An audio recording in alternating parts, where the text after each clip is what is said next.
তিনবার জাতীয় পুরস্কার পাওয়া একজন অভিনেতা, তিনি পদ্ম পুরস্কার পাচ্ছেন, আর সেটা নিয়ে 3.5 বছর জেল খাটা একজন কটাক্ষ করছে।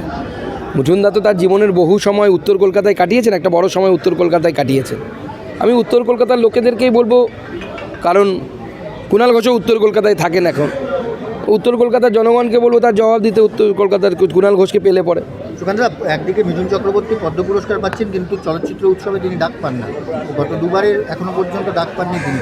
এই বিষয়টাকে কীভাবে দেখছেন? না, এই তো দেখুন, আমাদের মুখ্যমন্ত্রীর থেকে বড় অ্যাক্টর তো কেউ নেই এই রাজ্যে। উনি অ্যাক্টিংয়ে সর্বসেরা, গানে সর্বসেরা, ছবি আঁকাতে সন্ধ্যা মুখোপাধ্যায় যার গান শুনতে চাইতেন, তিনি তো বিরাট বড় ব্যক্তিত্ব।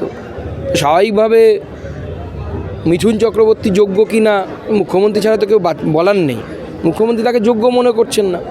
উনি খুব ভালো অ্যাক্টিং করতে পারে, সে বিষয়ে আমাদের কোনো বিষয় সন্দেহ নেই। মুখ্যমন্ত্রী খুব ভালো অ্যাক্টিং করতে পারে।